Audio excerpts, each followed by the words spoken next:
Please give a warm Kansas City welcome to Josh Johnson, everybody.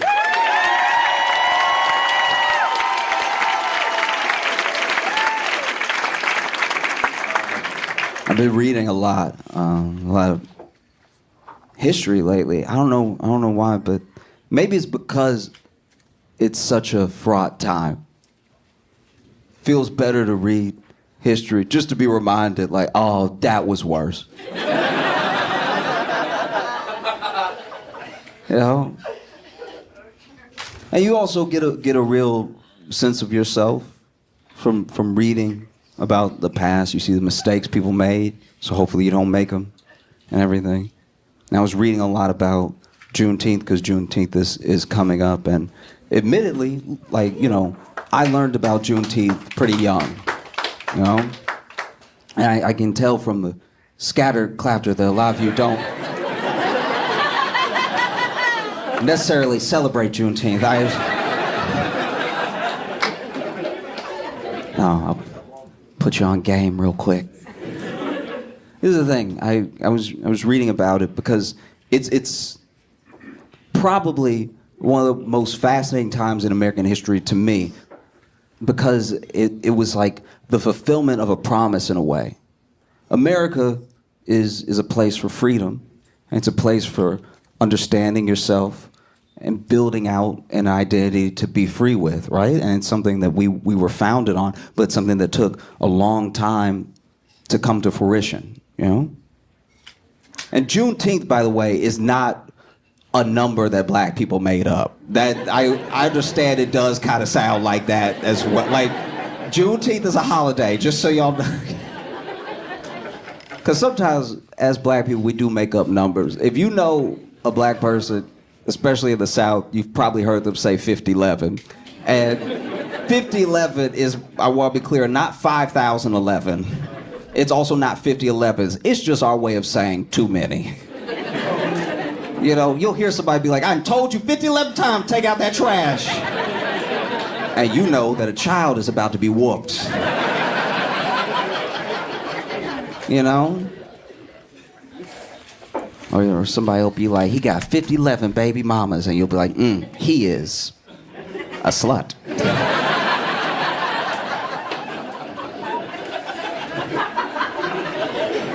Now, they'll be like, oh, he think he's somebody because he got like $50, something like that, which is just their way of saying a lot. But it would be better to say the actual amount. Which reminds me, okay, this is digressing for a second, but it was very funny to me. One time, a dude from my hometown won the lottery, and he was calling everybody, telling them that he won the lottery, but he didn't win the Powerball. He just won some money, and so he was bragging, but he didn't. So basically, okay. Because he told me he told me he did this, but then he told me how much he made. I was like, you shouldn't have called anybody. That's not a stranger phone call flex amount of money.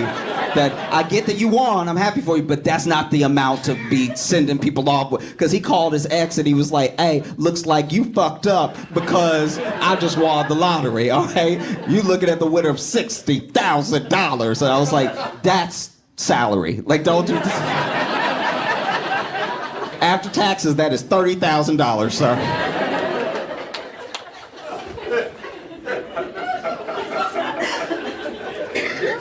No, but, you know, Juneteenth. Juneteenth is a holiday to commemorate the slaves in Galveston, Texas, being told of their freedom and it being made official, right? And the weird thing is there's a lot of misconceptions about when slavery actually ended. Because a lot of people think it ended in 1863 with Lincoln signing the Emancipation Proclamation. But the thing with that is that the southern states had already seceded. So to sign the Emancipation Proclamation and then send it and be like, y'all have to let your slaves go, but this is now another, technically, country that you are at war with because they wanted to leave the Union. That would be like if Canada was like, America, y'all need to recycle more. And then we were like, if you don't shut your maple ass up. Like, that's like...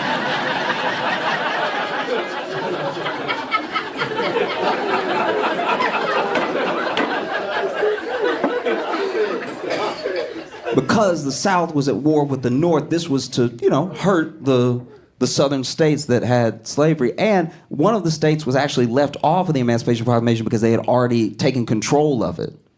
And it said nothing about any sort of slavery that was happening on the northern side. Like, the northern side isn't known for slavery, but there were people in the North who had slaves, right?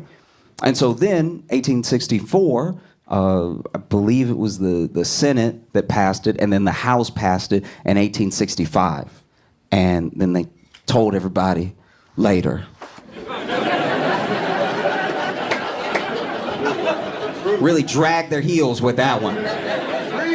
And this is the thing, is that if you really want to be technical with it, slavery wasn't actually abolished until the very end of 1865, like December 6th or something like that. It's just that Juneteenth, it's easy to barbecue in the summer. So we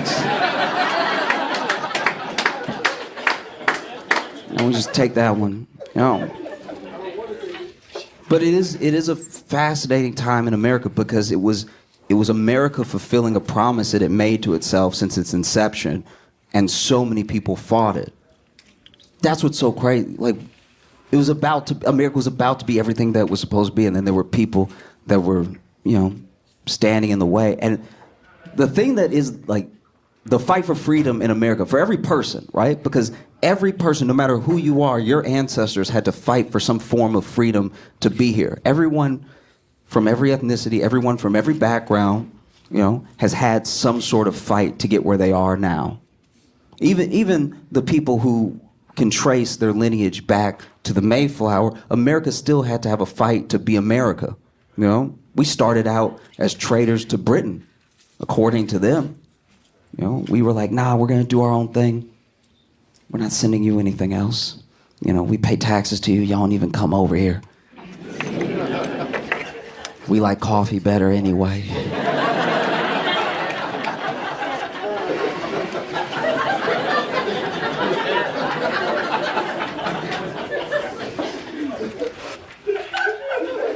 And this is the thing, though, is that you look at that time, and for every war that America had to fight to be America, to become America, the way that we understand it now, black people fought in those wars.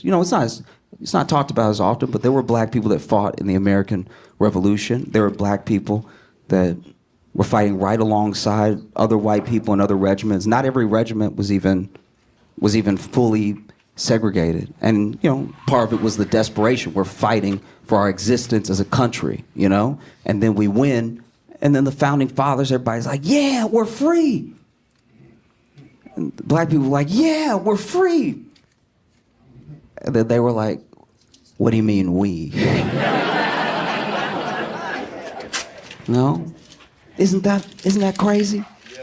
Isn't that an insane feeling? You fight for the place to become the place, and you don't get to be part of the place yet.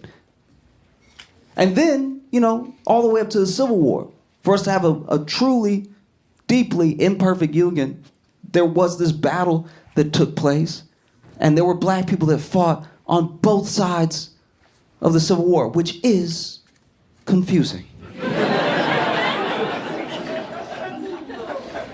I mean? Because the white soldiers, you can kind of see where they stand and why they stand there. But any black soldier fighting in the Confederacy, you are kind of like, what? What? What? And I don't think anyone would have been more confused than a black Union soldier, because then if they meet in the battlefield, he's like, turn around.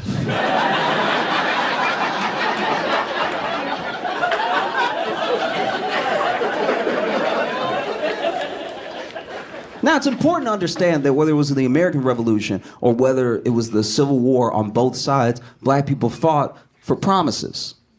The same way that America made a promise to itself, it also made promises to every people of every nation that would come here, right? It's why people come from Ireland, from Italy, from all these places that immigrated, that came to Ellis Island. They came for that promise, and that was a promise that was also made to the black people that were already here. You'll be part of America, right? And so in some weird way, sometimes it was due to the threat of death, sometimes it was just to get off the plantation, sometimes it was with the promise of freedom. There were black people that fought in the Confederacy, and I'm pretty sure they didn't try that hard. You know what I mean? Like if I was a black officer, I mean I wouldn't have been an officer. I guess a black soldier in the Confederacy, I think when I shoot, I'd be like, oops. I miss. I hope he doesn't get over here and free everybody.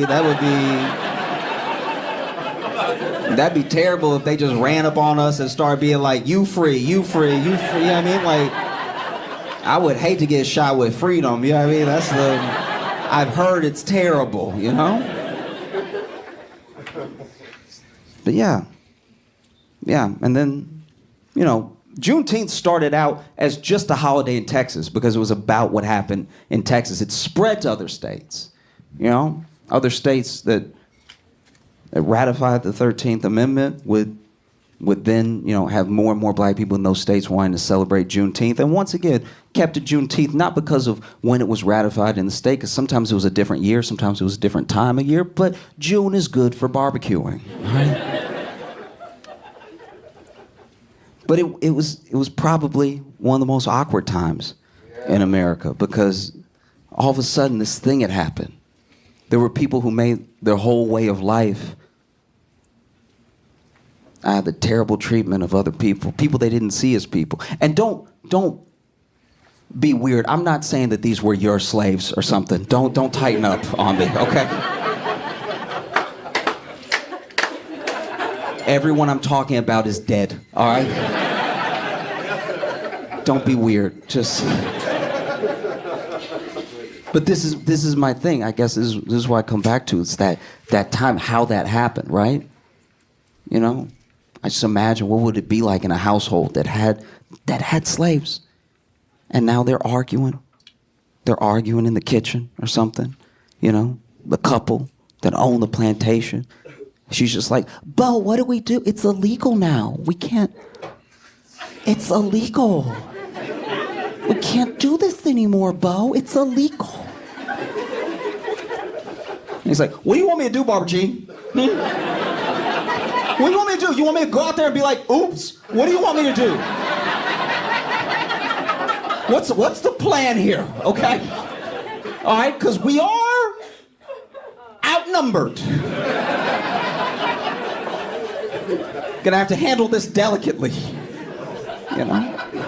And you had to handle it delicately because for the entire time that you owned people, you know, how'd you treat them?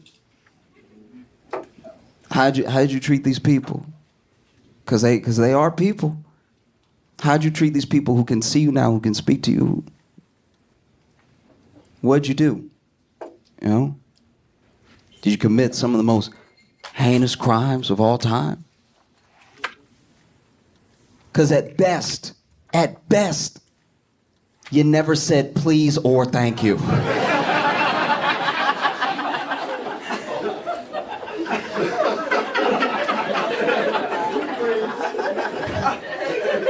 So you're reasonably terrified now that they can,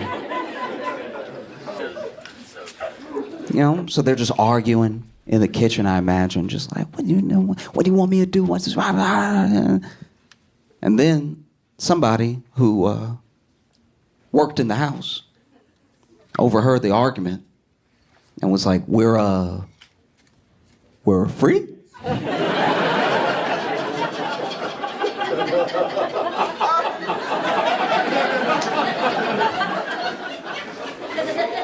I'm gonna let this marinate on the stove.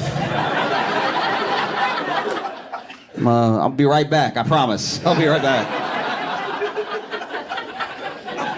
You know? Because what would that have been like? What would that have been like, the secret message going from house to house? You know, we already had passageways for communication and passageways to escape slavery through the Underground Railroad. This message was getting around, right? We're free, we're free, we're free, we're free, we're free, we're free, right?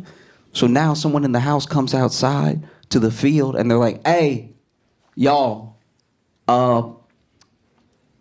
don't know how to tell you. Okay, I didn't think what I was about to say before I just sort of said, hey, and then, okay. I didn't prepare a speech or anything. Look, I know that we don't all talk much. Because I'm in there, y'all out here. And I hear what y'all say about me. It's hurtful.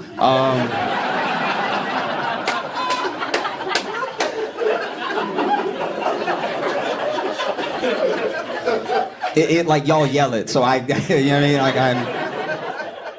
but we're free. We're free to go.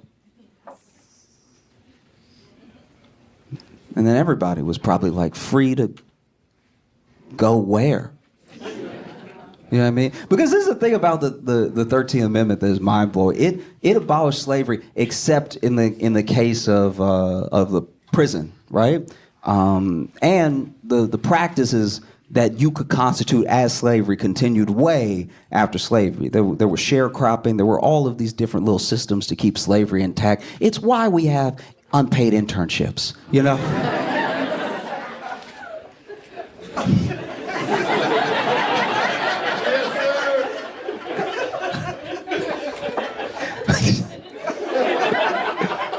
Someone's like, but I'm white.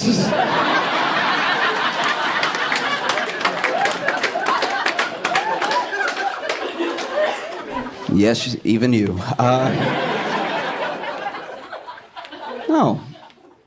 Just imagine that. Imagine someone tell you, hey, we're free. Because what would freedom feel like? You wouldn't know. You know? And free to go where? Free to go kill them? I'm just joking. That would be fair. I was just...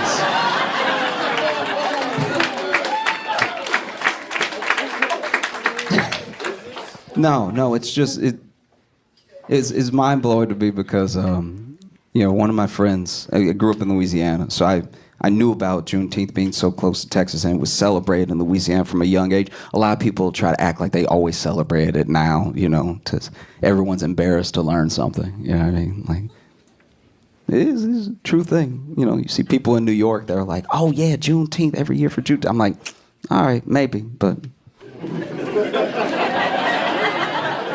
all right. You know what I mean? But I had a friend down south. He's white, and he took like an Ancestry lineage thing, and he did the 23andMe. And a lot of my white friends did the 23andMe and just so you know, just as white people, so you know, your black friends, we don't care. We don't. We don't care at all. Oh, you're more Swedish than Finnish. We don't. Never crosses our mind. We never, you know what I mean? Just so you know. And I truly, a lot of the people that take the test, I don't think they care either. If I'm being honest with you, we're just talking as friends right now. I don't think they care. I think they even take the test just to see if they can say it.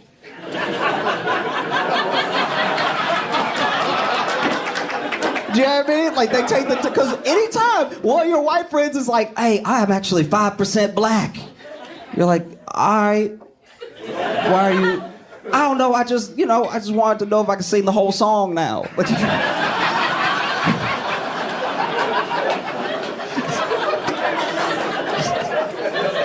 I'm just a Kendrick fan, and I wanted to, see if I could.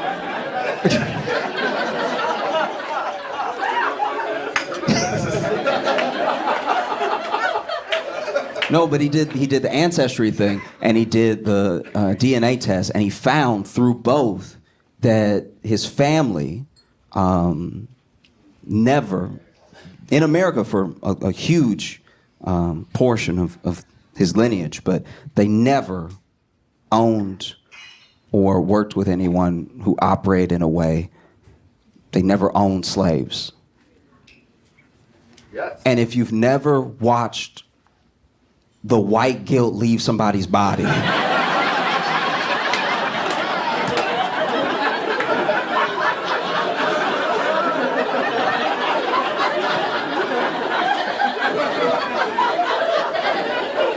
This man was floating.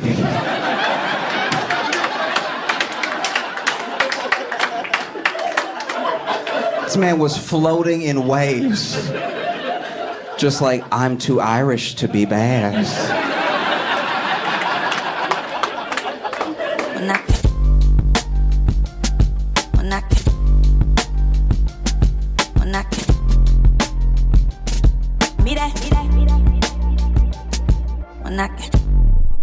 Syracuse, please make it loud for Josh Johnson!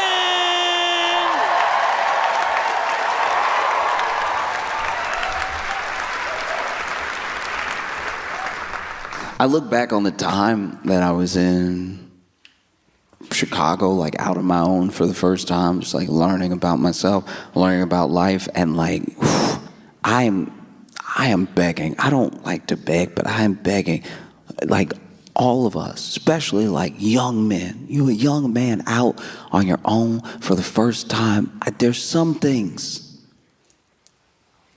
I'm begging you. You got to. You have to. Invest in soaps.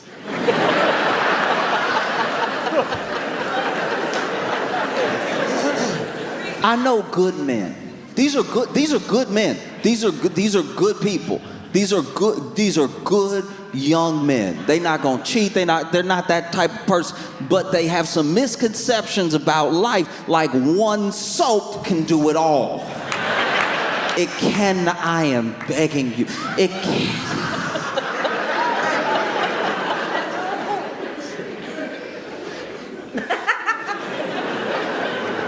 First of all, a bar can't do everything. I had a friend. We were all out on our own for the first time. We all, sharing our experiences, getting our own first apartments and stuff like that. And he had one bar of soap. One bar of soap to do everything. Yeah. There's little things like that. One bar of soap. He had one bar of Dial soap in his kitchen.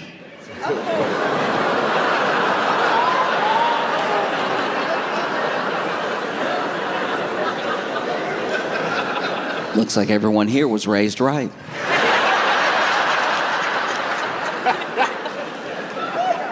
He had one bar of Dial soap in his kitchen. I saw the bar of Dial soap in the kitchen. I was like, interesting, okay. And later on, we were hanging out for a while. I was at his place for hours, and eventually I had to go to the bathroom. I went to the bathroom, and then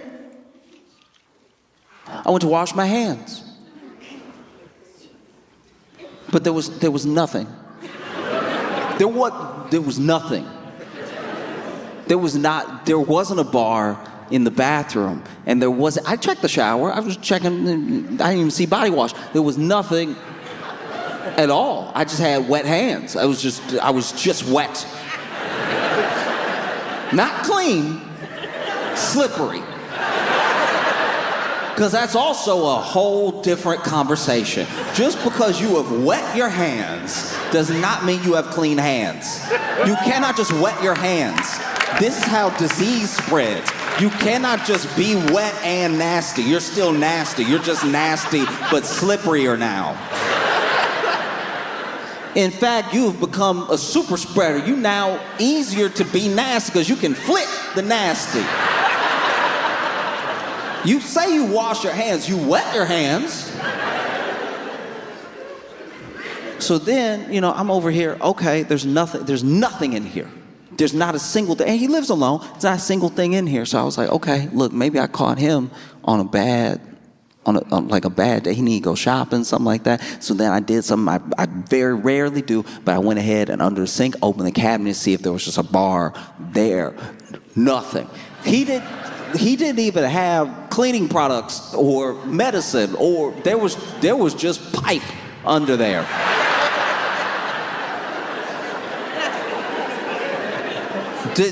Nothing. There was nothing. And so then finally I got, ask him for some soap. So I get ready to leave the bathroom, but it's hard because there's a doorknob My hands are very wet, and so it took a while. Took it embarrassing. I was over here like.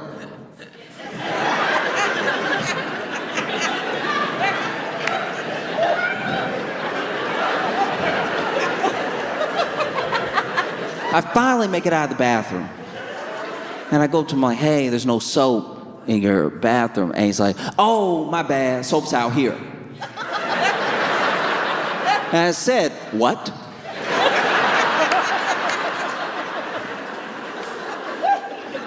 And he's like, yeah, the soap's out here. And he pointed to the soap that was on the kitchen sink, the dial soap that he apparently also uses on the plates.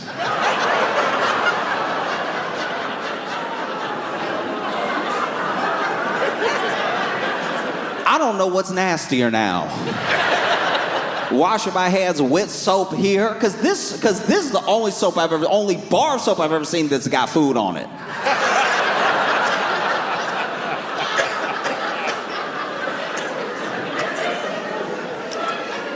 It's insane. Because look, I'm not knocking anybody. I know what it's like to be out on your own for the first time, and you, depending on where you grew up or how you were raised or what you had access to is going to depend on how you see a good portion of how to move about the world. So I'm not judging anybody. I'm just saying what things I think would be helpful. You know? I've been broke and on my own, but you still, you know the things that you're working towards. You know what's in front of you. I'm not saying it makes it easy or affordable. I'm just saying what's in front. Every man in here, every single man in here, I don't care your age, please, I am begging you to have at least in your domain. I don't care if you got roommates. I don't care if you share a couch. In your domain, please have at least one full body mirror. We are leaving the house looking crazy, and we have no idea. We have no idea. And nobody gonna tell you. I've left the house looking insane because I didn't have a full body mirror. I was over here.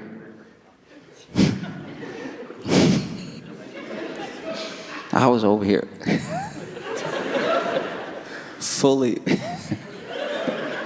fully missing a pocket. Missing one of my back pockets. And not missing as in it was like completely gone. I say missing because it had ripped. And it was hanging behind me like a jean tail.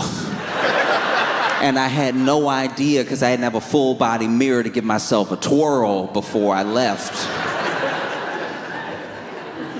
You know, because life is, you know, POV. Life's a first person shooter. You don't know.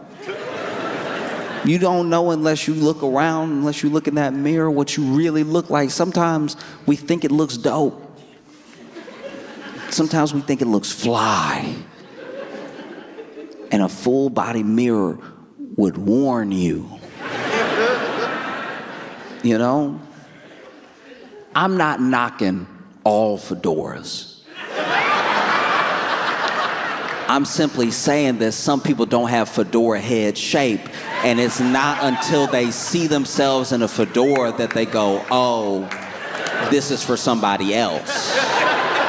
Because don't get me wrong, the people who fedoras are for make fedoras look very cool. The people who fedoras are not for make the people who fedoras are for take their fedoras off. You need a mirror. You have to have a mirror. Please don't guess.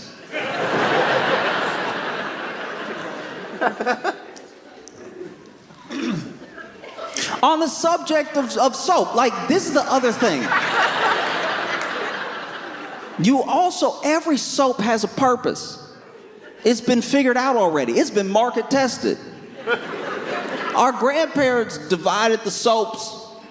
Our ancestors had soaps for certain processes. I know times are tough. I've been broke. But there are some things. My buddy I was at his place, and I just went to the bathroom once again. We over there for hours playing video games, everything. I go to his bathroom, and all I see, I wasn't even being nosy. I wasn't looking into his things because I could see it. I could see it right in front of me because he didn't have a shower curtain. So I could see everything that was going on. I didn't peek behind the curtain to be like, ooh, what does he use? No, it was right in front of me because he just lets the whole bathroom get wet. Please buy a shower curtain. Please buy a shower curtain. This is why you got men running around with PS5s, because they think they have this extra income that should be going to... Don't get me wrong, the PS5 is important. It is important. But it is not more important than a mirror and a shower curtain, which are much cheaper than a PS5. You could have bought the PS5 and one less game, and you would have a shower curtain and a mirror. No shower curtain. So if you turn a shower on, you're just about to fight for your life on that tile. But then I see in the shower, not no body wash. I see Dawn dish detergent.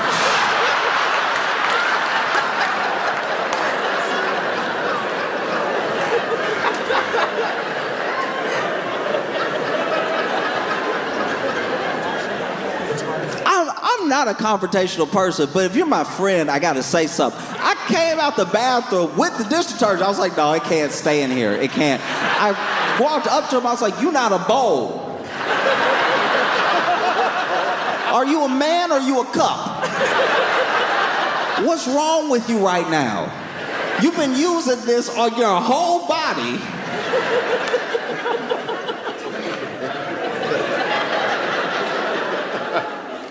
This fool over here, it worked for the ducks.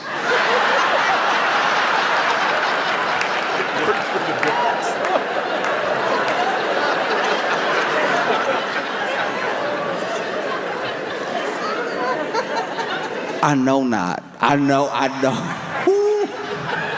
You did not just tell me that you watched a Dawn commercial of them washing a duckling that was a victim of a disaster and thought to yourself, that'll work for me too. I get greasy too.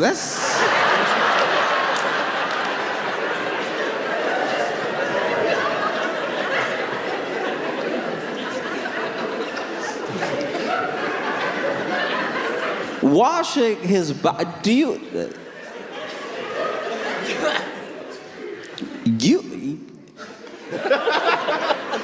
every crease of every crack in your skin is ashy right now. You have stripped every oil, probably some years from your skin. I think you might live a long life, but your skin won't. You gonna run out of skin one day. Be sitting there 89 years old, everybody like, why can I see through you, Dawn?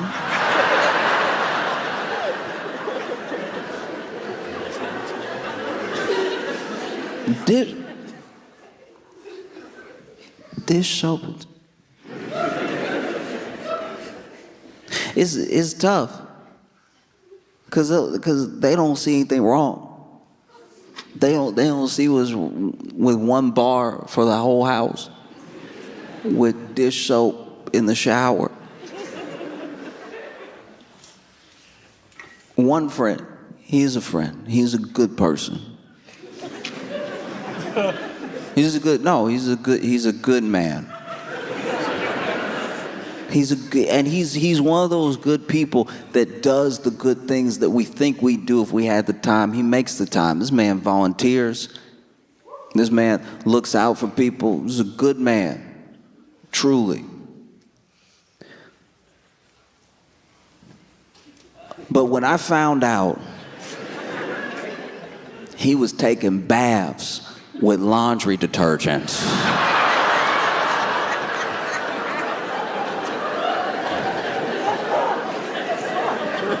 There are some decisions people make that make you wonder what other decisions they make. Like when I found out he was using laundry detergent because he liked how it bubbled up, I let it come out. I didn't mean for it to, but it just escaped. I was like, I don't want you voting. I don't want you voting at all. That's crazy. That's one of the craziest things I ever heard what you just said to me. It doesn't feel crazy while you're doing it? Because look, I'm also not better than anybody. I'm not over here pretending I just know so much. Once again, I think it's like some of it's upbringing. I was raised by my mom, my aunt, my grandma, my granddad and everything. My dad as well, but there were just certain things.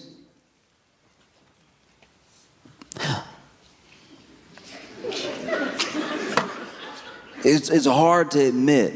As a man, it is hard to admit, but it's important. It's important that you take everything that you hold on to about what you think life is, and every once in a while, you just question it. I'm not even saying you gotta throw out all your beliefs. I'm not saying you're wrong or dumb or anything. I'm saying that every once in a while, you take a second, really think about the things you believe, and really ask yourself why you believe those things. Are these just the things that your parents believed? Is this just what you watch other people do? Do you do it to fit in? Is this really how you feel when you're all by yourself? Really question every belief that you have, because when you question those beliefs and you actually have answers for them, it reinstills your faith in the things that you believe. One of the reasons some people are so scared to have a conversation about anything is because they don't really know why they think what they think. And if they get asked a single question that questions anything about what they think, it freaks them out. It rewires their entire worldview. And so I'm just saying, maybe something happened when you were young and it was acceptable, but then you get older and people tell you that it's not, and you hold on to it. And you hold on to it because it's familiar, or you hold on to it because you're like, oh, if I'm wrong about this, what else am I wrong about? You don't have to spiral like that. One idea doesn't mean all ideas. Everything can be handled in its own compartment. Maybe there are parts of your upbringing that are incredible, have instilled in you what it takes to make a remarkable person, a kind person. And then maybe there are things about how you grew up that you maybe want to leave in the past, that you don't want to pass on to the next generation, When I tell you all this, it's to say that, like, as men, I'm begging, as men, you have to buy more than one towel. It has.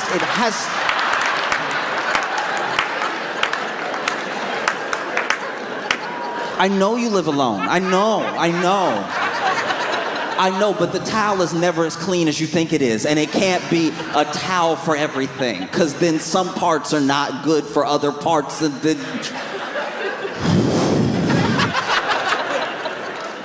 Because I'm telling you, sometimes decisions you make in one area, you can tell you're making those same decisions in the other area, Because the same friend who thought he could clean his entire apartment and himself with one bar of soap also thought one towel will do too. And I was like, you are ground zero for the next COVID. I promise you. I don't even know, you reinfecting yourself daily. I don't know how you ever get over a cold.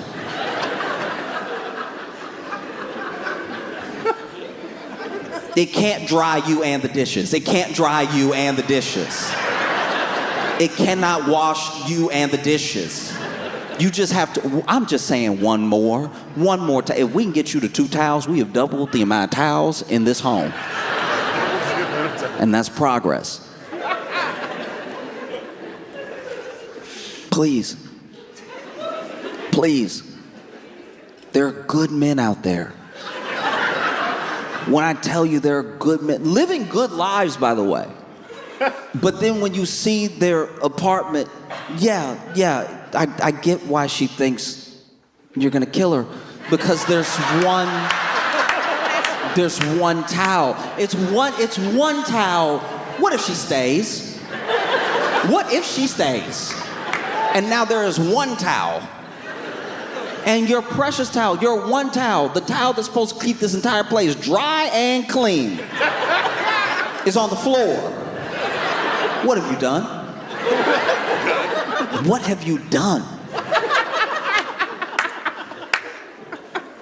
Some of these things can be fixed. Do you know what I mean? Like, some of these things can be fixed. Sometimes, it sucks. I know it sucks. I know it hurts. I know it's bad. I get it. It is bad. To feel a sort of rejection, whether you're used to it or not. Every new rejection is its own thing. And sometimes you put a lot of hope, or you put a lot of energy or intention into what might happen. And so to be disappointed, it's rough. And to face a rejection can make you question yourself, you know? But I guarantee you that every rejection is just leading you to where you're supposed to be. And sometimes it's just not the right time for certain things. A rejection is not the end of the world. And it also sometimes all it's really doing is opening you up to the fact that the path that you had laid out for yourself isn't really for you. You know? It's a scary thing to get what you want and realize you don't really want it. And so sometimes a rejection is a gift. It doesn't mean that it hurts any less. Because sometimes you like someone, you like them a lot, and you like them from a genuine place. All the stuff, forget all this like internet gender war, men versus women, but you like this person and you feel like they like you, and you go out and you have a good time. You have such a good time that they come back to your place. Y'all hang out some more. And then they ghost you. That rejection, that hurts. It really does. And I have empathy for anybody who has gone through that. I understand what it's like to go through it. And maybe you text, or maybe you called, and maybe she didn't respond. Maybe she didn't pick up. And maybe it's because she looked. She looked for a single source of soap that was not the dial bar in the kitchen. Because if you are not washing yourself properly, I'm begging you, just leave it.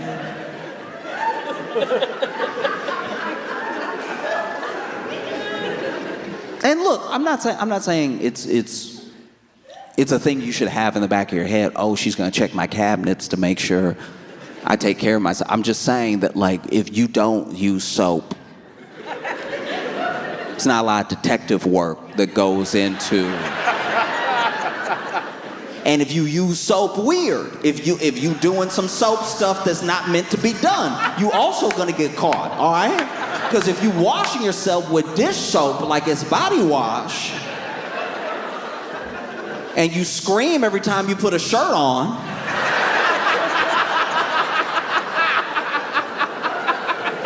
that's also gonna be noticeable.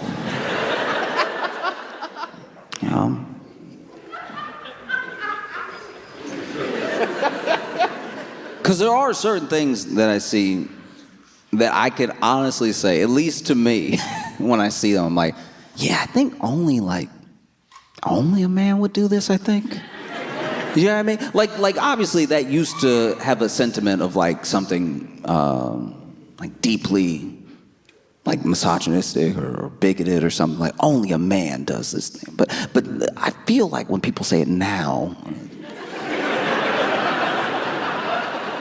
some people say it the old way, don't get me wrong, but it has a slightly different like connotation now. Just, there's some things I see and I'm like, yeah, At least not that I've met. I personally have not met a woman who would be like, one bar is good.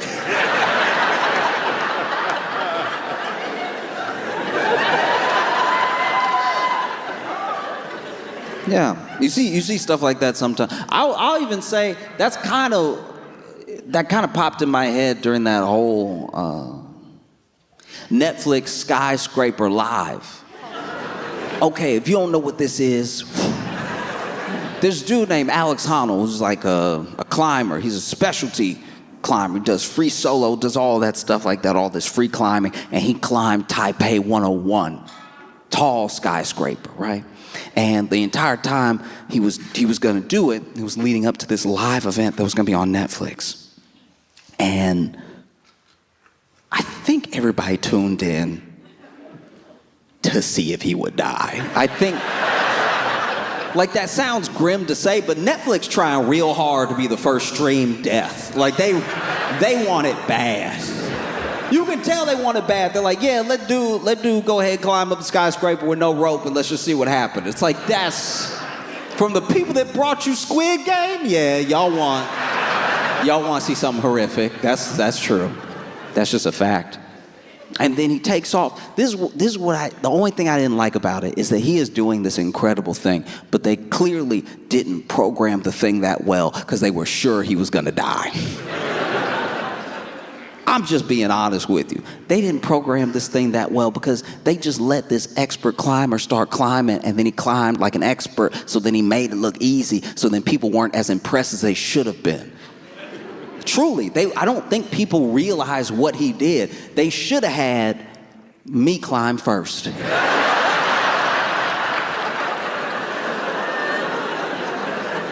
They should have had me, and I don't even have to get to the top. I just got to clear like a floor.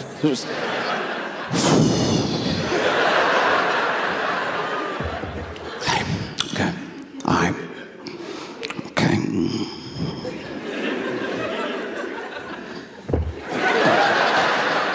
No, I didn't like the way my foot went. Okay, all right.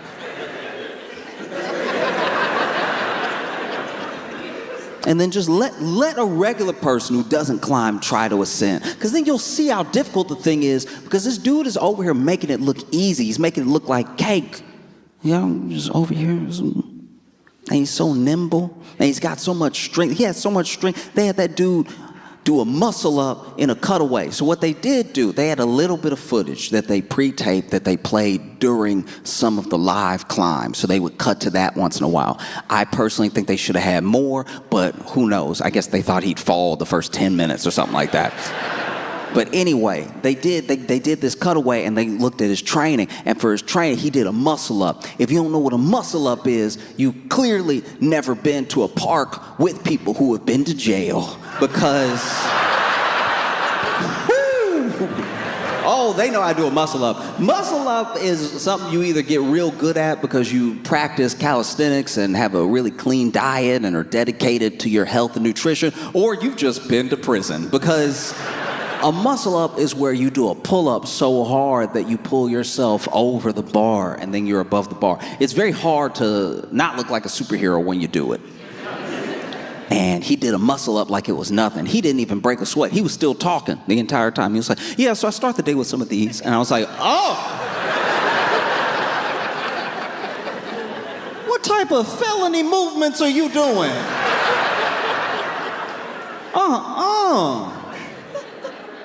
And so, yeah, have me up there, you know, trying to figure out, because everything looked flat. How do you climb flat?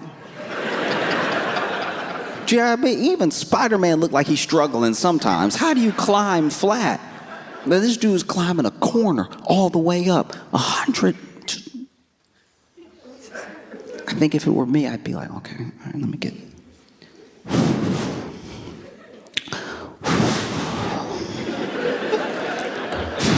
Yeah, y'all want to pray one more time before we?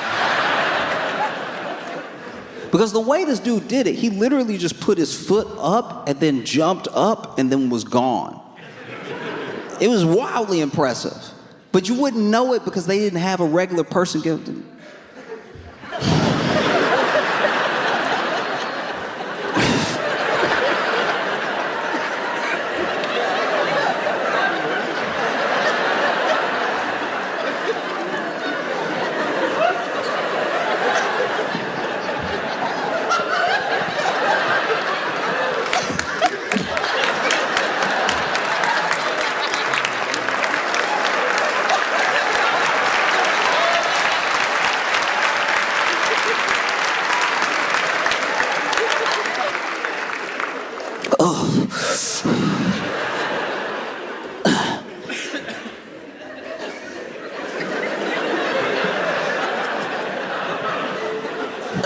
All right, yeah, y'all give me a second. Yeah.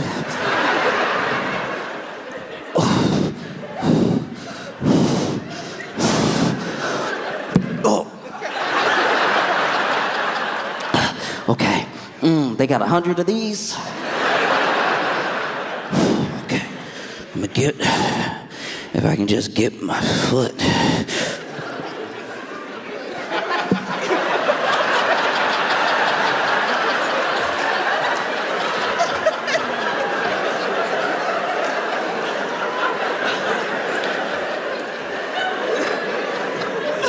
Yeah, he got it.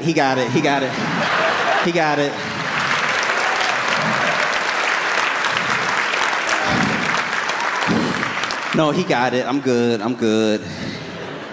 Because then the way he did it was so fast. And everybody was over here like, he could fall. He could do that. They said it way too many times for my liking. They were like, now he's really high up.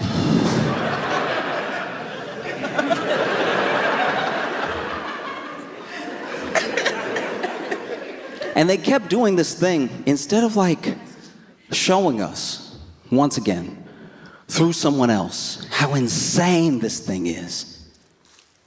They just kept saying how insane it was. They were like, this is crazy. I can't stress this enough. My heart is racing. This is crazy. It's so crazy. After like 5 times, you don't believe someone. Even though what they're saying is true, it is crazy. But once again, just have someone like me. Let me start at the 50th story. Because they would get him, he had like these 8 points that he got to where he could like kind of take a break because he had to get through something really hard. And then once he stood up, it was like flat until he climbed up to the next height. Once again, you need someone who doesn't climb to step in again at that stage. Let them start like 30 stories up. No, just let them start like a general 30 stories up.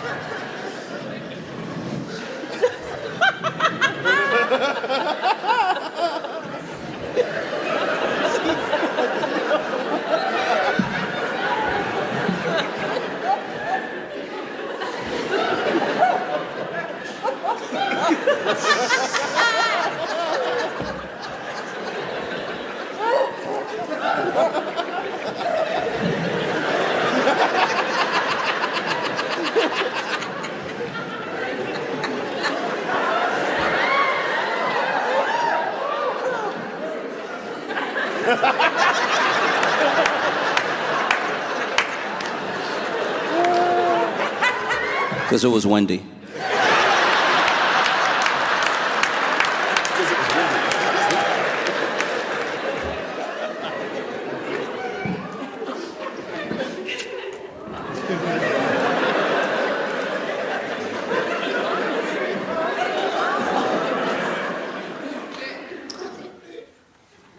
No, I think I'm good. I think I'm gonna let him do it, actually.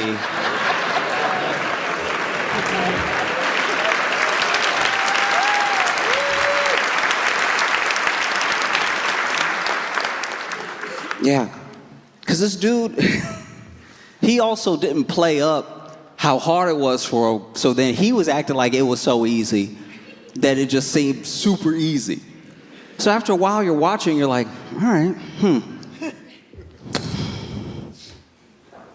y'all gonna make him do it upside down or something? Like, it was way too easy. He would come over the system because they had a feed. They had him mic'd and they had a feed. And he'd be in the middle of a climb. He'd actually be going backwards. He'd have his hand out, letting his legs hang because he needed to swing the leg up for the next move. And the whole time, instead of being like, whoa!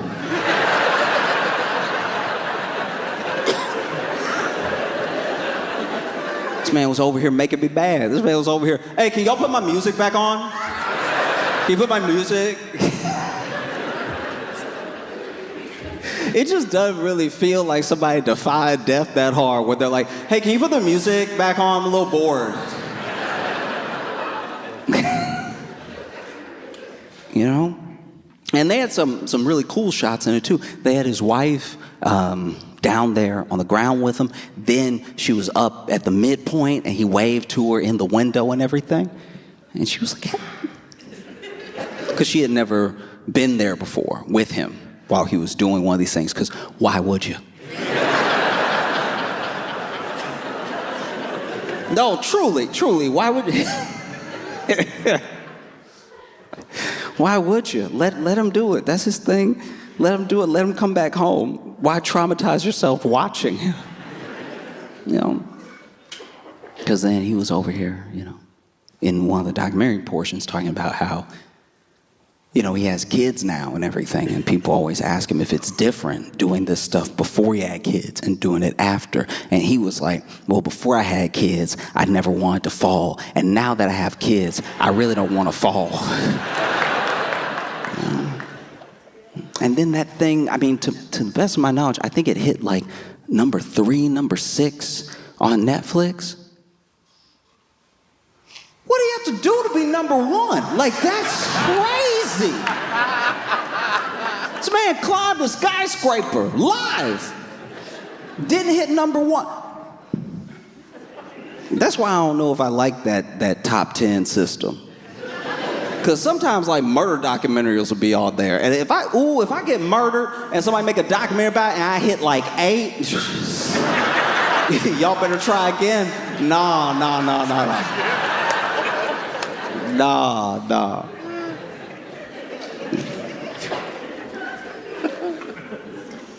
Speaking of things that won't hit number 1.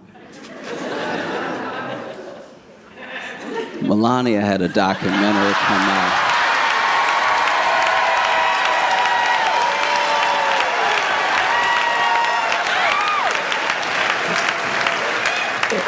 Man, Melania had a documentary come out.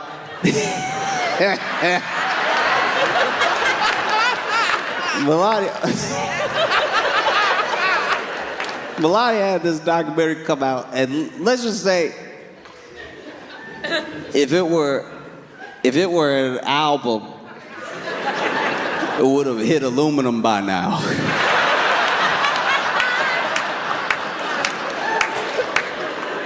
Man, this thing is crazy. Apparently, this is like one of the most expensive licensing agreements of all time or something like that. Or maybe they bought it. I don't know what they did. Whatever it was like millions and millions of dollars. It's like $40 million for the documentary and then like $35 million to market it.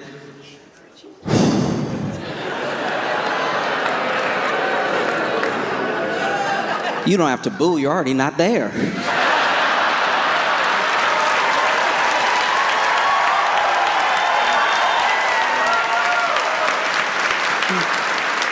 The movie Melania is out. It's a documentary about Melania. And you would think, oh, a documentary about Melania. That's got to be fascinating, right? She must know so much. She's been standing in the room for all of it.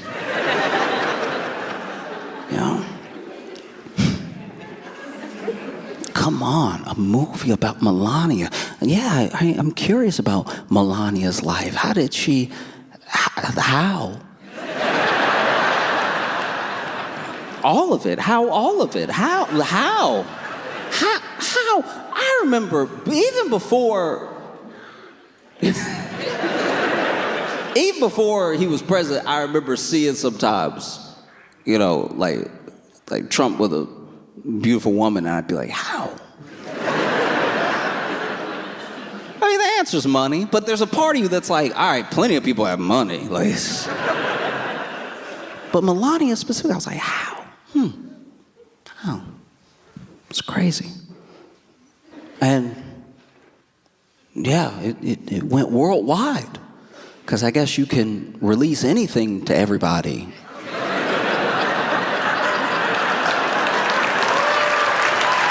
No,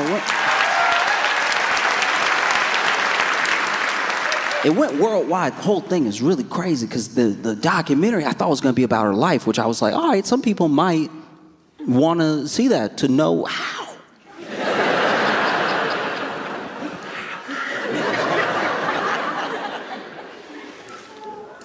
because we don't really hear from Melania a lot. And when we do, it's not great. Do you know what I mean? Like, when we hear from her, we're like, oh, I'm starting to understand how.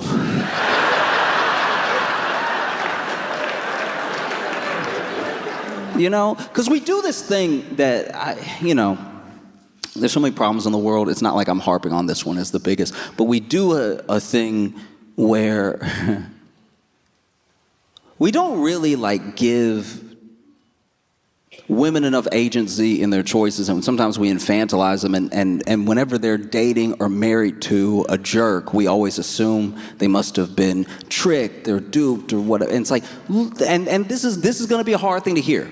I understand. But maybe if someone that you know is dating someone that sucks, it might be because they suck too. Like, we did a whole thing.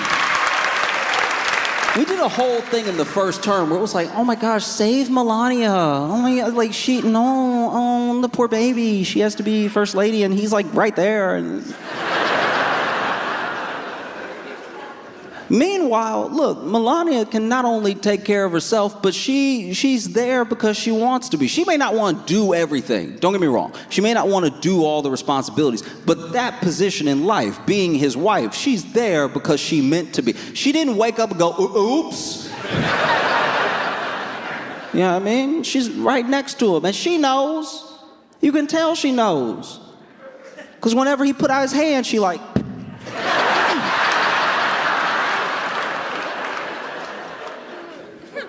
Millions of dollars. Millions and millions and millions of dollars. It's crazy. Directed by Brett Ratner.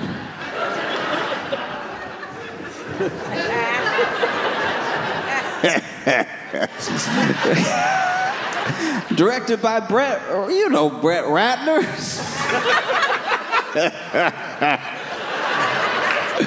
No, Brett Ratner. You remember him.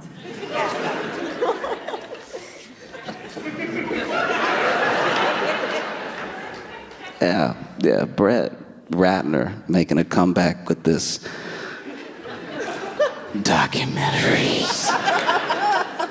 Brett Ratner directed Rush Hour. Yeah. He directed Rush Hour, and he is a monster? Like, it's crazy. It's great. I would have loved more questions from Melania about linking up with Brett Ratner to direct the documentary. I'm sure I would have asked her, and she would have been like, oh. They say Brett Ratner is Predator, but he didn't even direct that movie.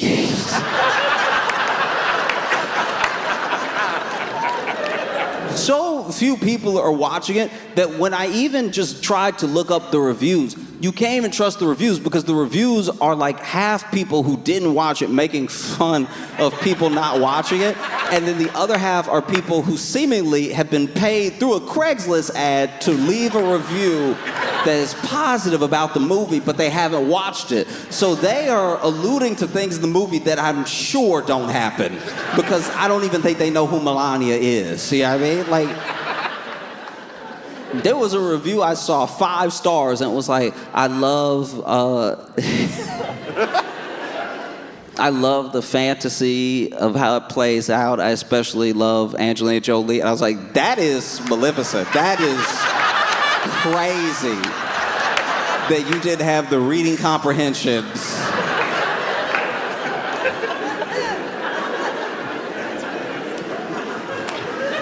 And then I saw a bad review, and I know they didn't go. I know they didn't go even give the movie a try, because the review was 1 star, and it said, wish I'd give it no stars. I died in the theater. We know that didn't happen. How you typing? We know that's not true. Admittedly, I haven't seen it. This movie is a bombing though. This movie. No, this movie bombing bad. This is crazy. I've never seen anything like it. There was one night, it looked like they sold like 2 tickets in London.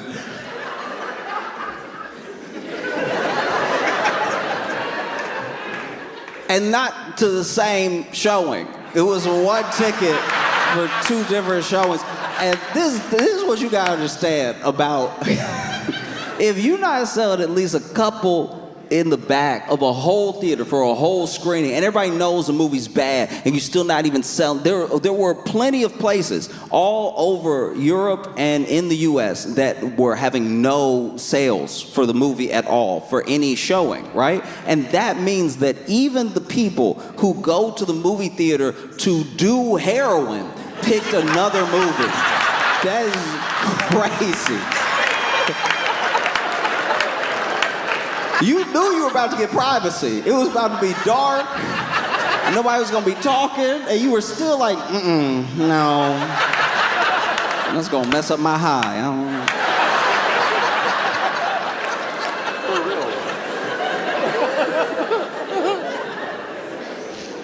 No. You know the movie bad too. You know the movie bad because apparently 2/3 of the crew didn't want credit for working on the movie. I don't know if you are familiar with Hollywood, but there's not a wide range of jobs right now. There are some people that are like, I'd rather them think I have a 10-year gap in my resume.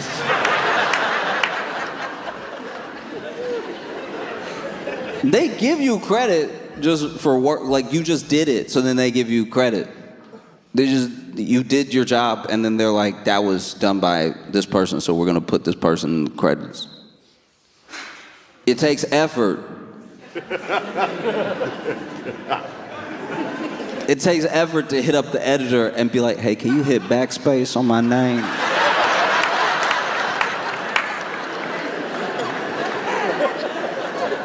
Bruh, just do me this solid and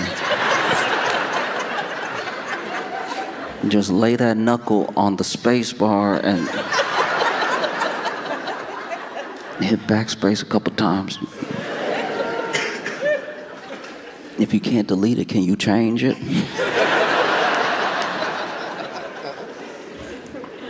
Two-thirds, this is most people.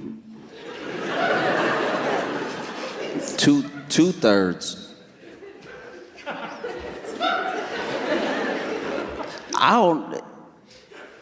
Who want credit? Craft service? Who is? In my head, I'm like, wow, is it that bad? That then it gets done, and then they're like, oh,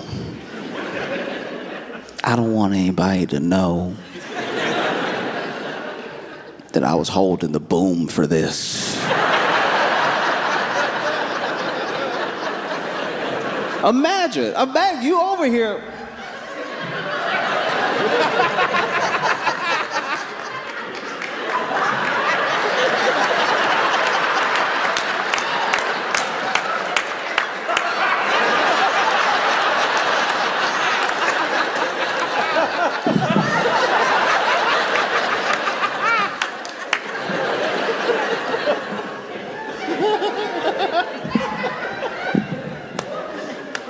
It was crazy. Yeah, because who would have thought? No, who would have, especially, you know,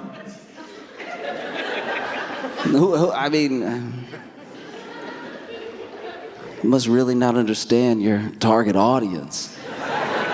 Trying to tell the story of a woman who's an immigrant.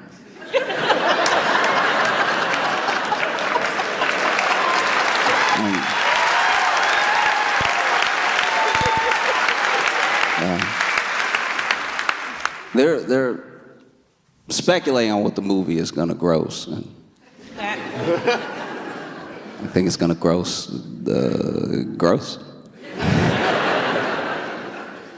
I don't know where do you even go from here? It's like I thought this was gonna be like her life. Apparently, the movie is like the first 3 weeks of January. Leading up to the inauguration. It's like when I heard that, I was like, oh, what? I thought there'd at least be some mystery in it. You know what I mean? I thought there'd be some questions answered, like, y'all. Because that is a doc I would watch. Like, if you actually had a timeline of Melania as a documentary, and you did the whole, I would be like, yeah, no, I need to know. That's the closest thing we're gonna get to some sort of structured through line on the Epstein files. You know what I mean? Like that.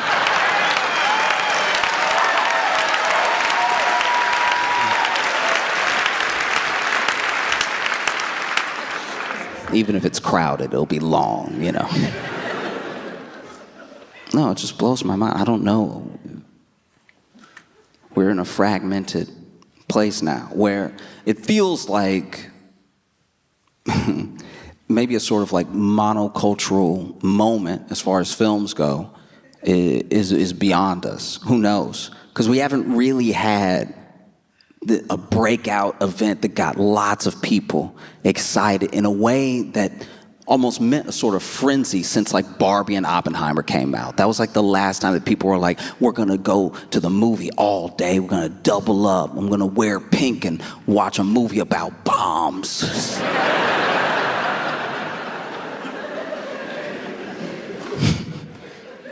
Or go see Barbie in a top hat or whatever.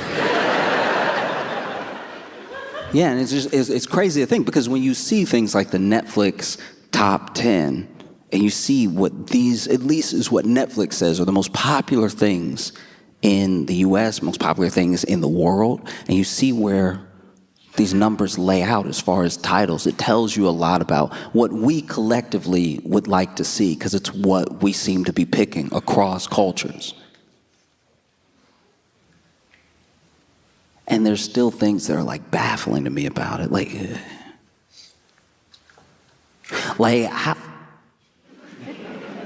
how did he not hit number one? Like, just, he climbed a skyscraper. What else do you have to do?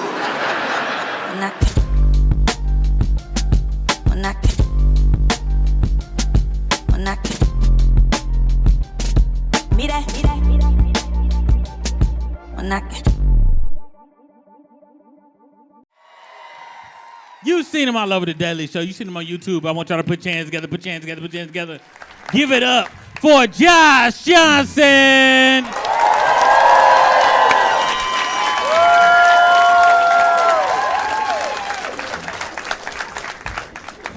My most recent obsession is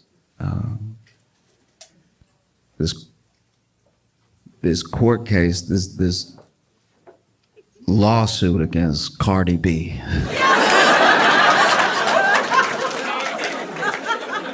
All right.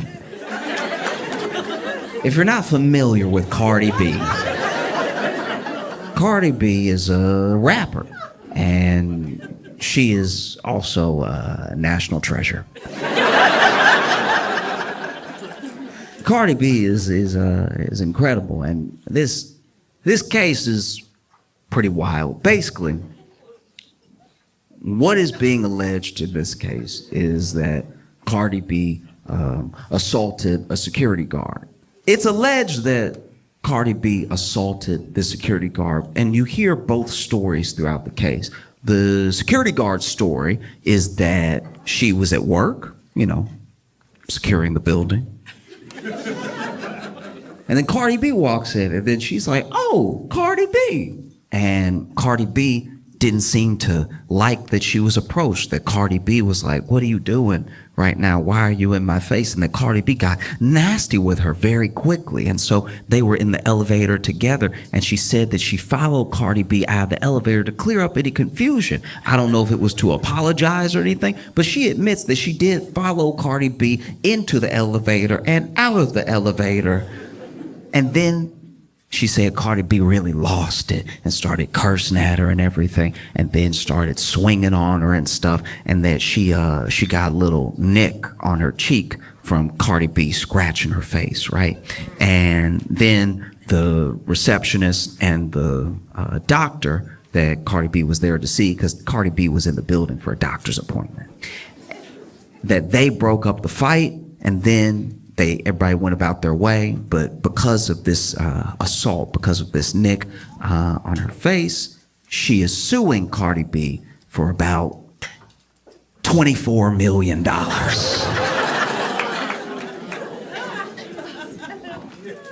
I'll tell you right now, for $24 million, Cardi B could cut up my whole leg, okay? If Cardi B chopped up my leg and gave it back to me in a bucket, I would be like, you'll be hearing from my lawyer.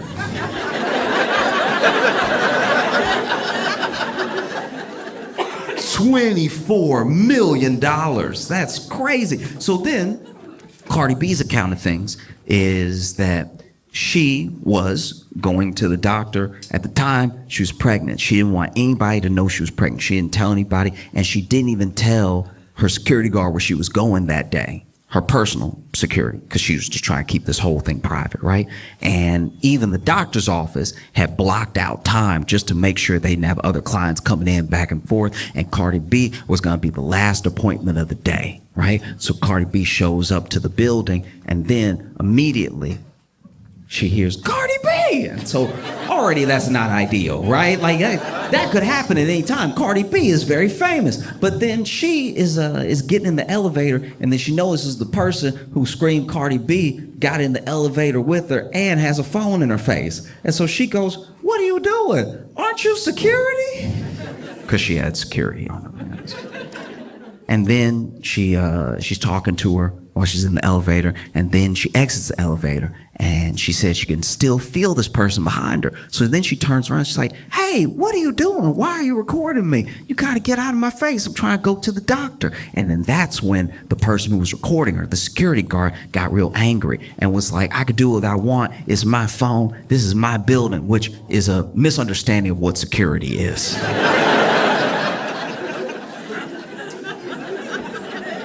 If that really was said, oof. I've never met a security guard who thought they were clocking in to own the building for a little while. But then they got into what Cardi B says was only a verbal altercation. There was the receptionist and the doctor that came into, I guess, the hallway to break things up. But she said, I didn't touch her, she didn't touch me, so I didn't really think of it again, you know? Because if you don't know Cardi B, you should at least know that she's used to verbal altercations. I'm sure they don't stick with her. She was on Love and Hip Hop. And so then she just sort of goes about her life, and then she gets hit with this $24 million lawsuit. This whole thing, to me, just my opinion, but this whole thing feels like when that dude tried to sue Gwyneth Paltrow for millions. Remember that dude, Gwyneth Paltrow, if you weren't familiar with this, basically Gwyneth Paltrow went skiing one time, and then this other dude went skiing, and I don't know exactly how it went down, but I guess they bumped into each other at some point, and then the guy got up and he was like, "Wow, you're Gwyneth Paltrow."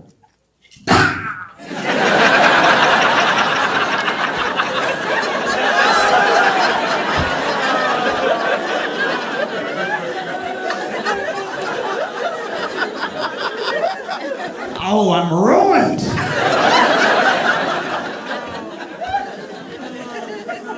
No, because this is the thing.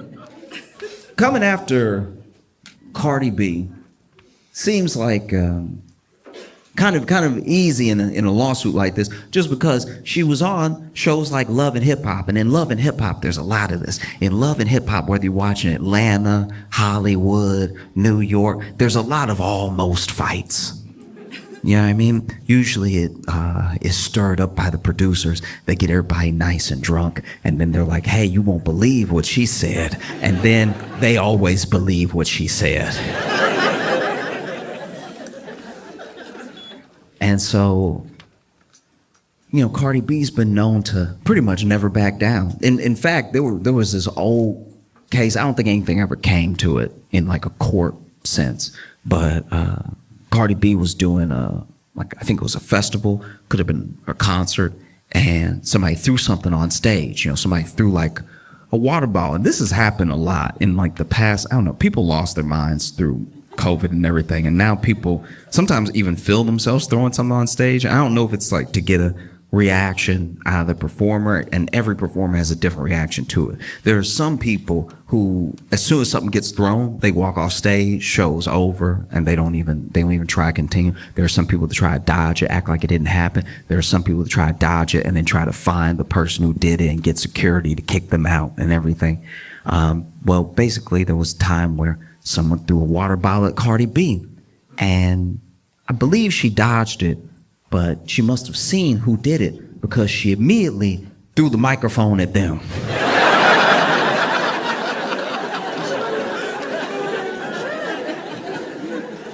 They probably thought Cardi B was gonna be some easy pickings. They were like, I'll throw my water bottle now. She's clearly unarmed. And can I just say, throwing a microphone at somebody is one of the funniest projectiles to throw. Because it's the only one where you get to hear their reaction to something being thrown at them in real time. Imagine Cardi B throw a microphone right back at them, and they're like, oh, is that a...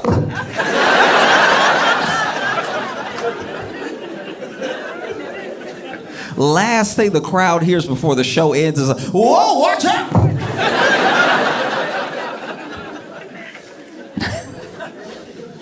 Even better if they turned around, they threw the water bottle, they're like, I think I got it!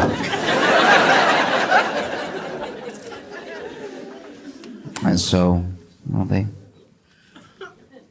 they had this court case, and I don't know. Cardi B better than me. If it were me, I'd be losing my mind right now. $24 million for...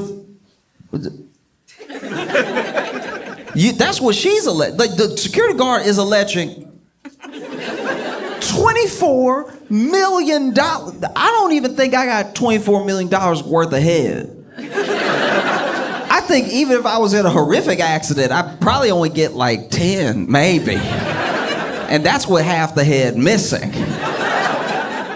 $24 million just feels insane. And so, they go to court, and Cardi B's got a lawyer, security guard's got a lawyer, and security guard's lawyer does seem bad at this.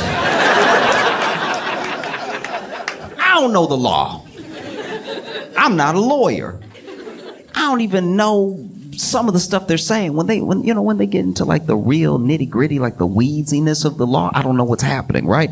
All I know from all my hours of watching Law and Order is that if you're a lawyer and you're talking in court, you're talking, right? And then the other side keeps saying objection, and then the judge keeps saying sustain, you're not exactly doing well. And that's what's been happening this entire trial. The judge basically sustaining the whole thing. Like, this lawyer for the security guard keep withdrawing his own questions mid-question because he can feel a sustain coming. And like, some of the questions don't have anything to do with anything. It's one thing if you're badgering the witness, or you're really trying to like rile them up and get them to admit something, you try and catch them in a lie or something like that. It doesn't even feel like that's what's happening. This dude will just be asking questions that have nothing to do with anything or the case. It feels like he's just a Cardi B fan. The amount of times that Cardi B's lawyers have had to say objection, relevance, is astounding. He's asked her all sorts of questions. At one point, though, he gets back on track and he asks Cardi B, you're saying that you felt threatened by my client. The security guard says, client, you saying you feel threatened by my client. I'm wondering why you feel so threatened. What was the issue? What was the issue? And then Cardi B says, I was pregnant and she's coming at me. I think she wants to beat me up and I'm pregnant. Hello? Hello? And then he goes, hello, hello.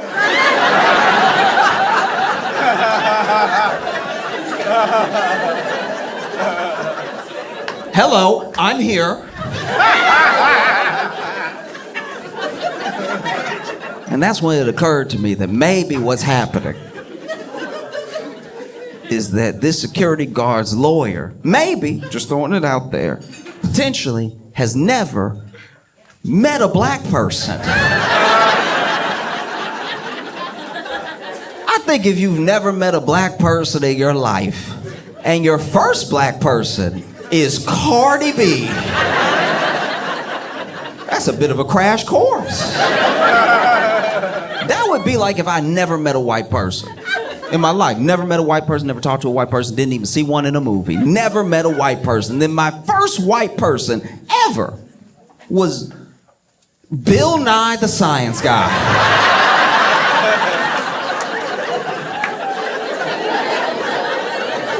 I think I might be walking away with some incorrect assumptions about white people. I think I go back home and tell all my friends and family, oh yeah, white people, they love space. No, they got a bunch of facts about turtles ready at the hip. Oh, and they love bow ties. Can't stop them from wearing a bow tie.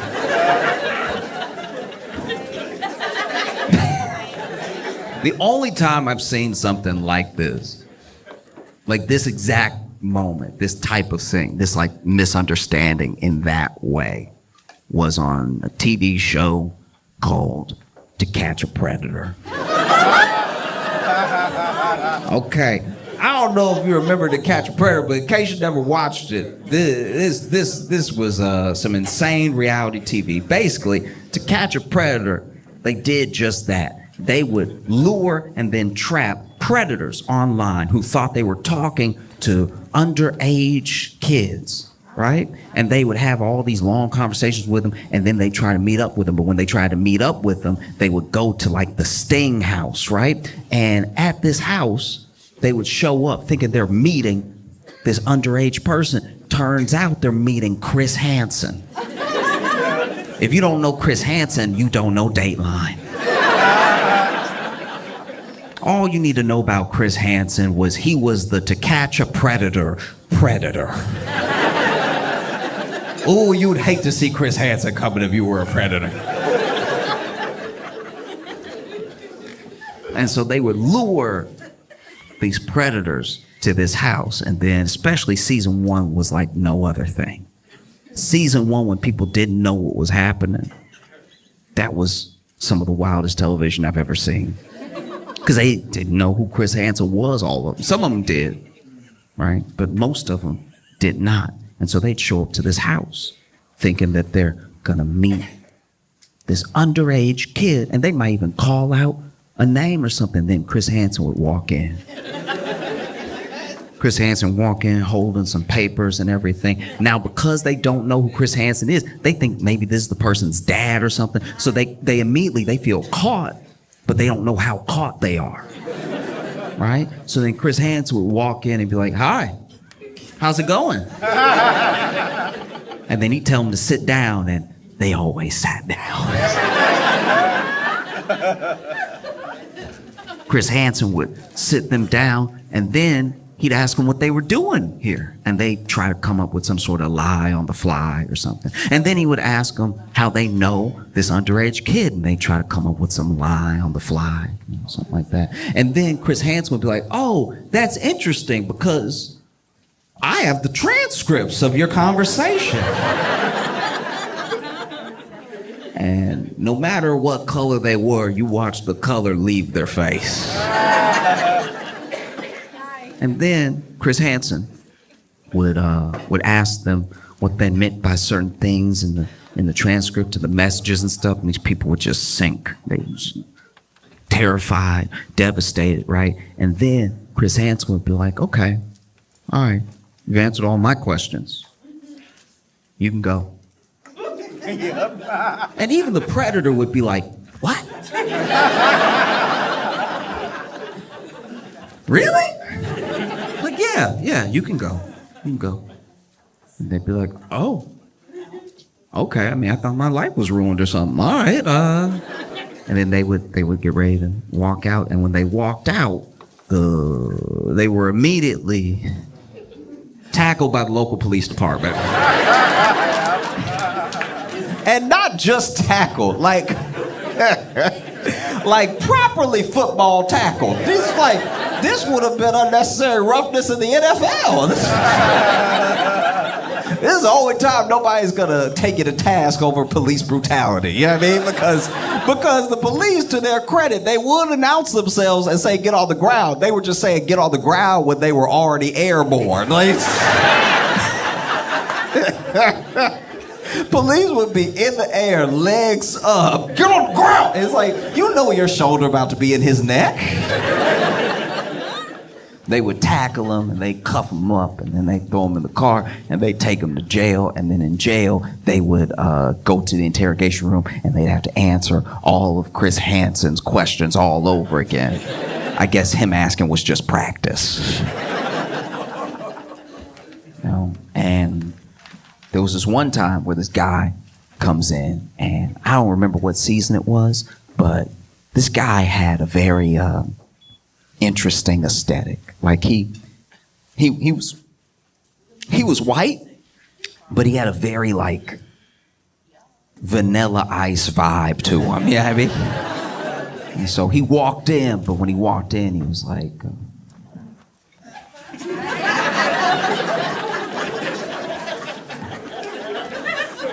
Chris Hansen walked in, and then when Chris Hansen walked in and told him to sit down, he was like, I.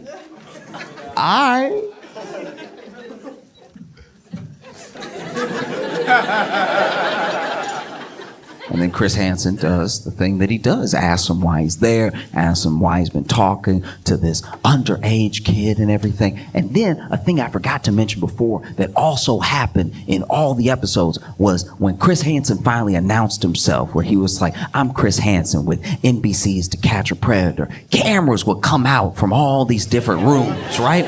And it was always, without fail, too many cameras. It was always a number of cameras where I'm like, there's no way all those cameras on. There would be people with cameras in the hallway because they couldn't get in the kitchen, just lifting the camera up. Be way too many cameras. And so then the cameras roll in once Chris Hansen announces himself, and then this guy sitting there pulls down his cap a little bit and says to Chris Hansen and all of the cameramen, I'm not really trying to be on TV, you feel me?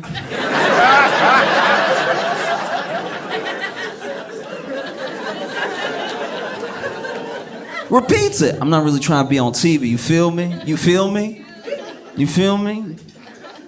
And Chris Hansen, without missing a beat, this man says, I'm not really trying to be on TV, you feel me? And Chris Hansen says, yes, we are filming.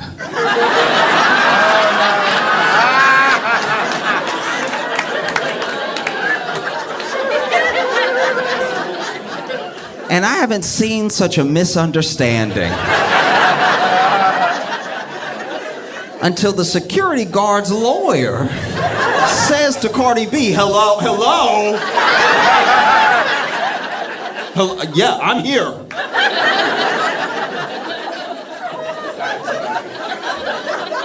That man lucky. That man lucky. Cardi B at no point in her testimony hit him with a like that. That would have broken his brain. That would have ruined his life. He would have bent his knees. Oh! Everybody get out! What's happening? No.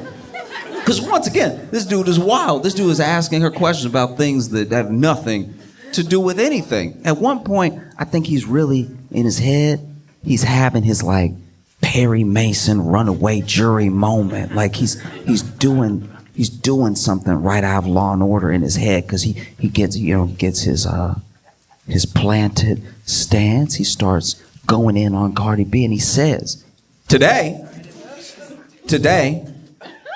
versus yesterday, all right? Yesterday, you had short black hair.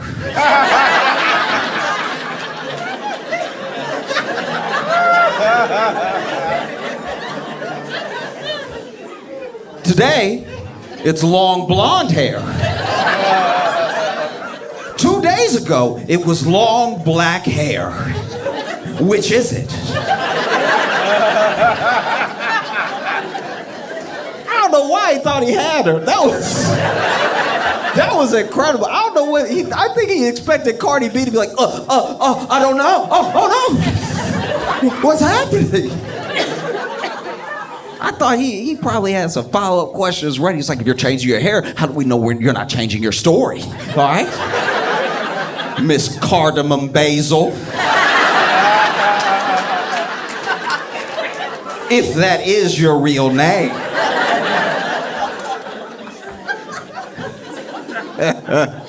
And Cardi B just laughed it off. She was like, they're wigs. Like, what do you want me to do?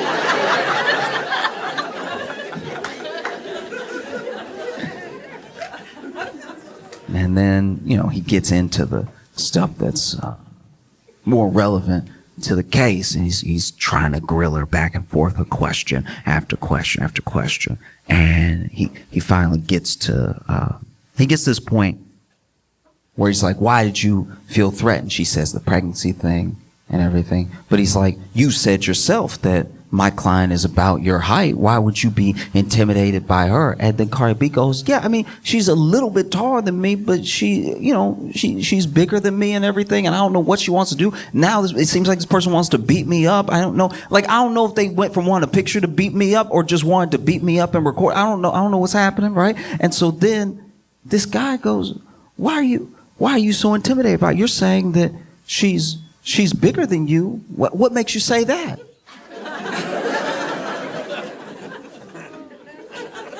And then Cardi B goes,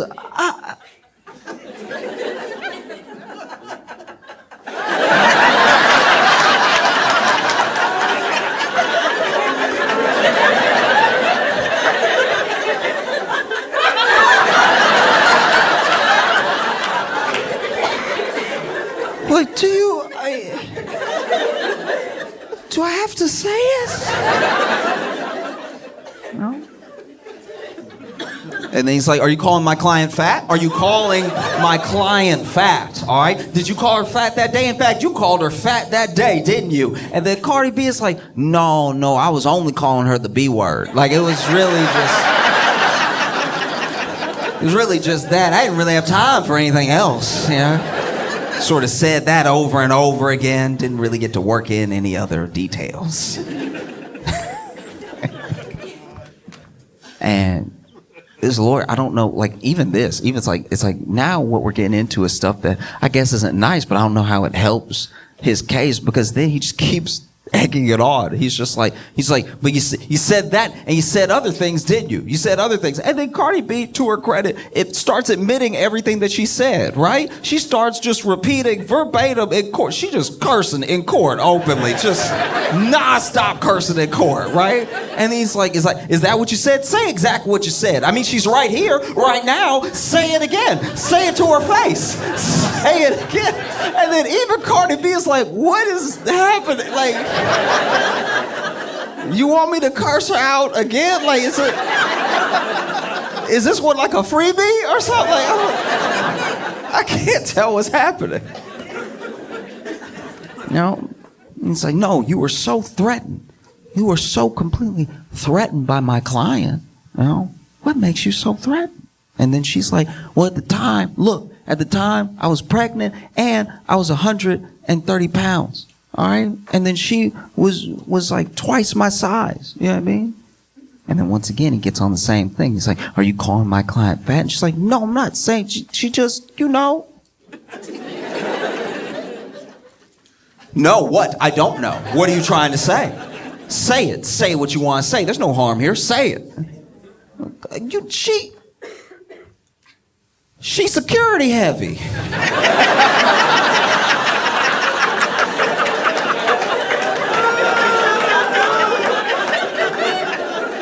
That's so much worse. And then this man keeps going. He's like, what do you mean security heavy? What are you trying to say? She's security heavy. What does that even mean? And Cardi B is like, you know, she built like she protect buildings.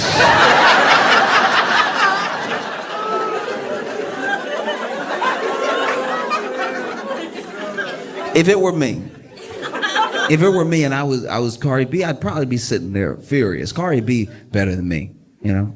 I'd probably be sitting there so angry. I'm just trying to live my life. I was trying to go to the doctor privately. My business is always out there. People get paid to get up in my business and everything. And I'm just trying to have a quiet moment. I'm not feeling well. I believe was her first child and everything. No one knows that she's pregnant. And then this whole thing blows up and then she gets sued for $24 million. And, you know, she's better than me. I'd be sitting there furious at that lawyer. You know? And if I was a security guard sitting there watching this happen, I'd be furious at that lawyer. What are you doing? You're just getting me roasted in open court. This doesn't feel like it's getting me any closer to $24 million.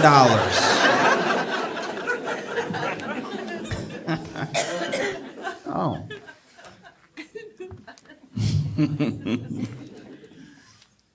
Because I'm not going to sit here and act like I'm better than anybody, okay? If times get tough, if things get rough for me, I run into George Clooney. It's just me and George Clooney in the hallway. I know I haven't been able to pay my rent or anything. Is his word against mine? I'm gonna see George Clooney. I'm gonna put my hand on the ground. I'm just gonna.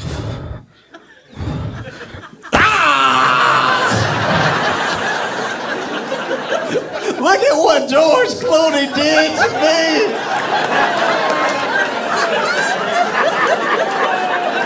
Why would Ocean's 11's George Clooney do this? I thought he was a good man. I can't believe that Ocean 12's own George Clooney would step on my hand like this. What's that you say? He still owns the tequila company?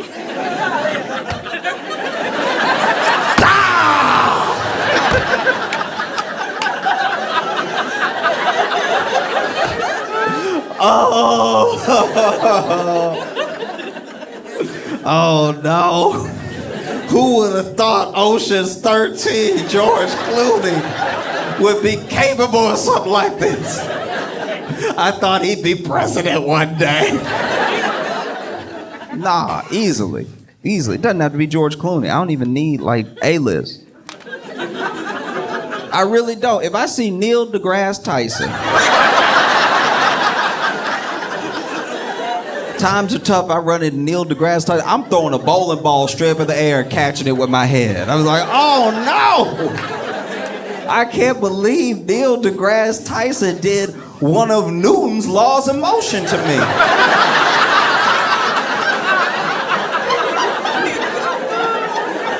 I think it was the first one. Oh. Doesn't have any popular person will do, you know? If I see William H. Macy, I'm gonna run into a wall like that dude from the show Fargo. I'm gonna run right into. If I ever meet William H. Macy, he better pray we outside. Because if she's trying to get money out of Cardi B, you know, this is not the way. She over here admitting that she only got nicked. Just a little. That quick. That. And she said that she had to have 2 plastic surgeries. Even brought the plastic surgeon to court. And the plastic surgeon came into court with a picture, right? Now, the plastic surgeon, this is also why I feel like this case is bogus, because she doesn't have a picture of the scratch from the day that it happened. Her plastic surgeon had to come in and do a before and after picture. And honestly, I don't know if that dude, the plastic surgeon, I don't see what he did. Like, it's... Even when they tried to show the cut, like the little scar that Cardi B supposedly gave her, maybe they didn't zoom in enough. Like, I don't know what's, but they had the little line pointing straight to it, and I'm squinting. It doesn't even look like Cardi B did $24 of damage.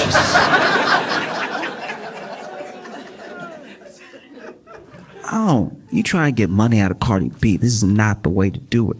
All you gotta do is make sure y'all are still alone. The other problem, and the reason this whole case feels fishy, is because her lawyers, and I suppose even her, didn't want the receptionist or the doctor that broke them up testifying.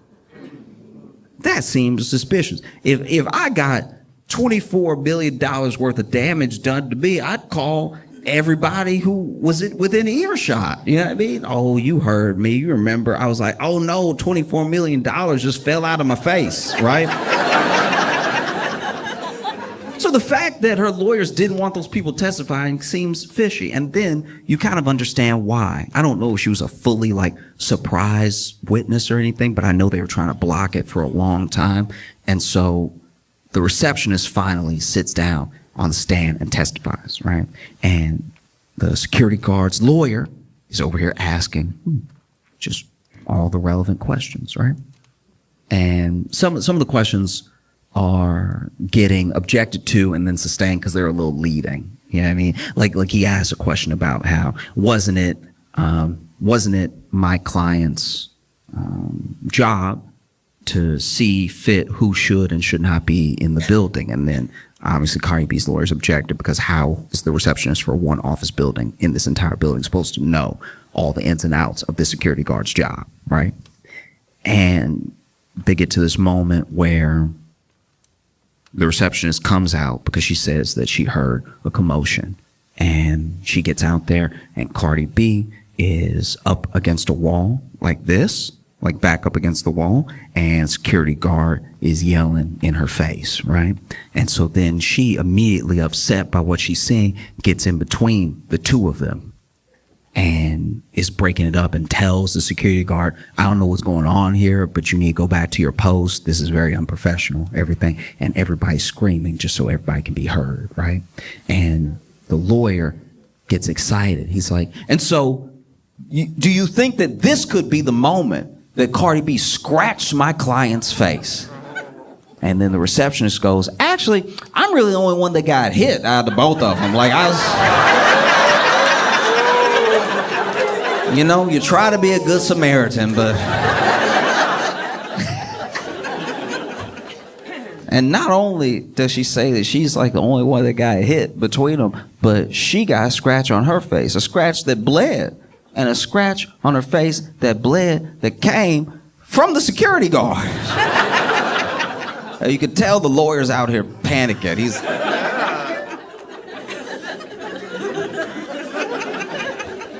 Whoops.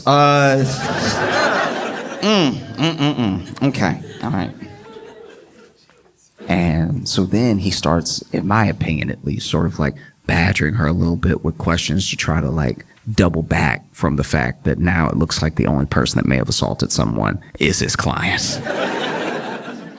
And so he then says, he's like, yes, but you also weren't there the entire time, so you didn't witness the entire altercation. Maybe Cardi B spit on my client before you got there. Maybe she scratched her face before you got there, but you got there and you broke it up and you say that you didn't see anything. But maybe something happened before you got there. You don't know. You don't know. And then the receptionist was like, yeah, I guess I didn't know what it was like to be there till I was there. Yes, I suppose.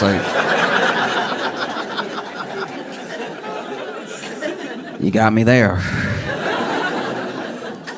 Because it's not just the scratch, I should point out. The scratch is the main thing, but the security guard is also, to my knowledge at least, alleging that Cardi B got her fired as well. You know? And then they had the doctor testify. And I won't say that the security guard's lawyers tried to poison the jury, because they were pushing a narrative the entire time. And the narrative was that obviously the receptionist and the doctor would back Cardi B because she was a client of theirs, a patient. So it benefits them to back up her story, right? And they even say as much while the two people are on the stand, you know? But then the receptionist says, no, actually, the security guard hit me up and said we should sue Cardi B. And I was like, nah, because you started it. Which is also not great for a security guard's lawyer. He's over here, okay, well, look,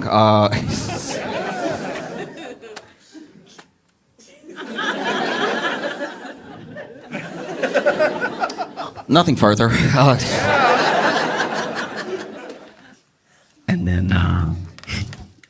And then they had the doctor testify. Now, the doctor was the last to the scene, so by the time he comes out, the receptionist is getting in between Cardi B and the security guard. So he said he was also very upset about what was happening, you know, and he was trying to make sure this thing got broken up. Now, the doctor said, look, what I saw wasn't just unprofessional, it was very concerning to me. And I got out there, and the only thing I could think to do was try to match the body language of the security guards. I don't even know what that means, but I imagine it means he ran up out there, he saw three people arguing, and he was like, hey!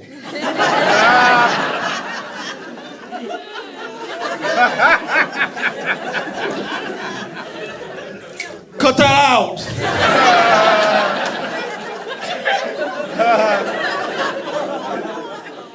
Because by his own account, it's not like he the one pulling people from people or anything. Reception has already broken it up and taken some punishment, and so... And then took Cardi B in, they had their appointment and everything, and then he was so disturbed by what happened and what he saw that he reached out to Superior for the security guard, and, you know, said that soon after that she was taken downstairs during a shift and like let go, right? And that also doesn't look great for her case, because she alleges that Cardi B got her fired, and now this dude in open court was like, no, it was me. It was me. It was me 100%. And I guess I'm just coming from a place of like, if you really wanted to sue Cardi B for $24 million, you don't wait until there's other people involved that are all gonna have different accounts of what happened. If you wanted to sue Cardi B for $24 million, you just walk up to Cardi B before she gets in the elevator, say, hey, Cardi B, how you doing? And then throw yourself down some stairs. That's gonna be the easiest way to do it, you know?